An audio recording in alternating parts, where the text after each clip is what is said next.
আমরা বক্তাও না, ওয়াইজও না। বিশ্বাস করেন আমরা আখেরাতের ফেরিওয়ালা, আখেরাত ফেরি করতে আসছি, আখেরাত ফেরি করতে। এত দূর আমি নিজের কাছেই আমার কষ্ট লাগে উঠছে।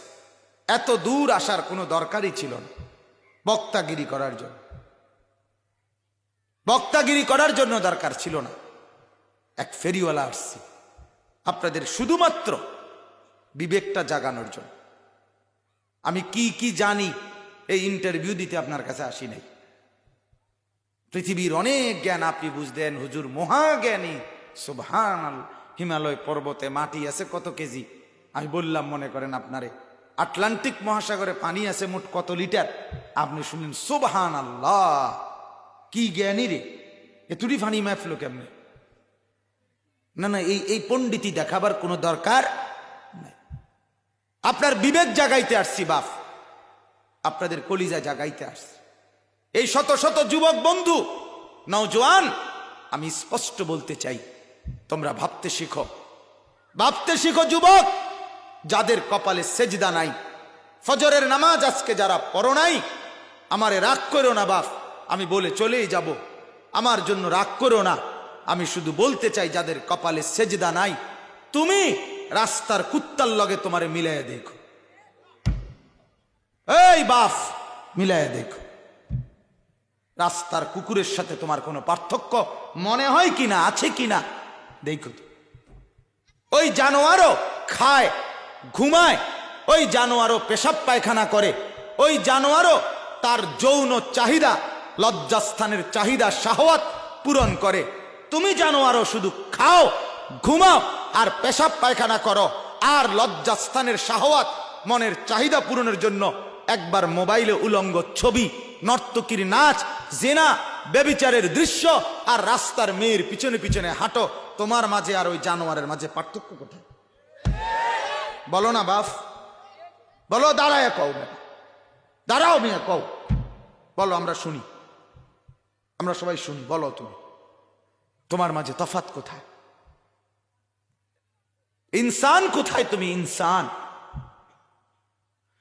হাল আতা আলাল ইনসানি হিনুম মিনাদ দাহর লাম ইয়াকুন শাইআম মাযকুরা ইন্না খালাকনাল ইনসানা মিন নুতফাতিন আমশাজ নাবতালিহি ফাজআলনাহু সামিআম বাসীরা।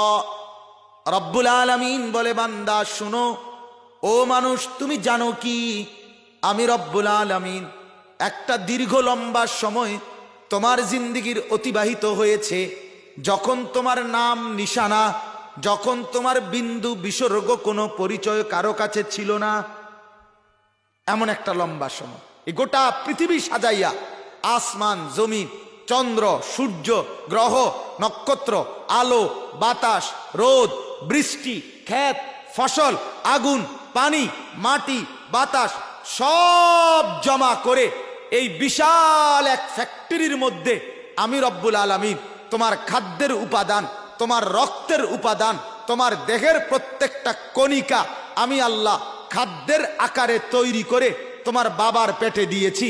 সেটার থেকে বীর্যের এক ফোঁটা তৈরি করে তোমার মায়ের রেহেমে পৌঁছাইছি। সেখান থেকে 9 মাস আমি আল্লাহ নিজের হাতে কাজ করে, হাত পাও নাক কান লাগাইয়া মায়ের পেট থেকে আমি বাইর করছি। তুমি জানো না বান্দা, তুমি আমার কি পরিমাণ মায়ার সৃষ্টি। তোমারে বানাইতে গিয়ে আমার 1 দিন না 2 দিন না, বহুদিন সময় লাগছে। তুমি আমার যত্নে গড়া, খালাকতুহু বিয়াদিয়া, হাতে বানাইছি, হাতে। রব্বুল আলামিন বলে, বান্দা আমি তোমাকে হাতে বানিয়েছি, আমার হাতে গড়েছি, আমার কুদরতি হাতে। আমি নাক লাগাইছি, আমি চোখ লাগাইছি। আমি জগতের কেউকে বলি নাই, মাকে বলি নাই, বাবাকে বলি নাই। তোমার মাকে জিজ্ঞেস করো, মাকে কোনোদিন জিজ্ঞেস করছিনি আল্লাহ যে মা তোর ছেলের নাক লাগাবো, কোথায় লাগাবো? বলছিল কোনোদিন? কথা বলেন না বাপ। রব্বুল আলামিন বলেন, আমার হাতে বানাইছি, আমার হাতে। সেই আমার হাতে যত্নে গড়া তুমি, 9 মাস তো লাগার কথা ছিল না। আমি তো সেই মালিক, কুন বললেই হয়ে যায়, হাও বললেই তো হতে পারত। সেখানে আমি তোমাকে 9 মাস শুধু মায়ের পেটেই রাখছি। তো সেই 9 মাস তো না, সারা পৃথিবীর মধ্যে তোমার সৃষ্টির উপাদান আমি আল্লাহ তাআলা সারা পৃথিবীময় ছড়ায়া রাখছি। সেখান থেকে গোলাইয়া এরপরে তোমার বাবার কাছে আনছি, এরপরে মায়ের কাছে নিছি, এরপরে 9 মাস কাজ করে আমি নিজের হাতে হাতে নাক চোখ আল্লাযী খালাকাকা ফাসাওয়াকা ফাআদালাকা ফি আইয়ি সূরাতিন মা শাআ রাক্কাবাক। আল্লাহ সামনে বসাইয়া যেন বলে, বান্দা শোনো, তোমাকে আমি বানাইছি, তোমার হাত পাও আমি লাগাইছি, তোমার হাত সামঞ্জস্যপূর্ণ শরীর আমি করে দিয়েছি, সুন্দর এই চেহারার আকৃতি আমি গড়ে দিয়েছি, সব আমি করেছি। সেই তুমি মা গাররাকা বিরাব্বিকাল কারীম, আমার মতো মনিবকে তুমি কেমনে ভুলে গেলে? কেমনে ভুলে গেলে বলেন বাপ? কেমনে ভুলে গেলে? আপনারা যারা যারা ইবাদত করেন না, আপনারা যারা যারা নামাজ পড়েন না, আপনারা যারা যারা হালাল খান না, আপনারা যারা যারা অবৈধ উপার্জন করেন, আপনাদের যাদের স্ত্রী বেপর্দা, আপনাদের যাদের ছেলে নামাজ পড়ে না, আপনাদের যাদের মেয়ে নামাজ পড়ে না, আমার বাপ আমি 2 হাত ধরে বলি, আপনি আমারে জবাব দেন, আপনি দুনিয়াতে কি করছেন? তা কি মানুষ হিসাবে কি করছে না? বলে আমি মানুষ হিসাবে ভাত খাইতে আসি, আমি মানুষ হিসাবে ঘুম যাই, আমি মানুষ হিসাবে পেশাব পায়খানা করি, আমি মানুষ হিসাবে যৌন চাহিদা পূরণ করি। আরে বেটা, এটা তো কুত্তাও খায় বেটা।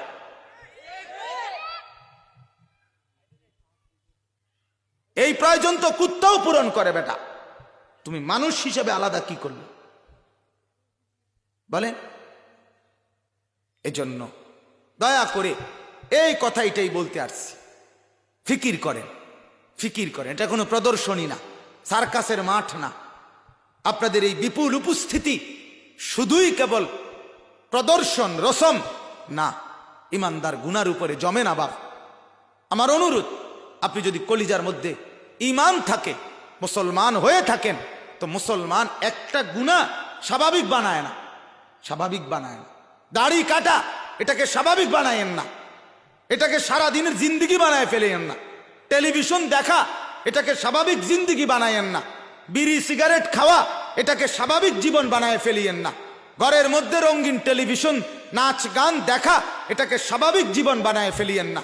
মিথ্যা চুরি ডাকাতি অবৈধ ধোঁকা প্রতারণা ওজনে কম দেওয়া বাটপারি চিটারি করা এটাকে জিন্দিগির ব্যবসা বানায়েন না। মুসলমান এমন হয় না, এরে মুসলমান বলে না একেবারে দৈন্তান নয় কেন না, আরে মুসলমান বলে না,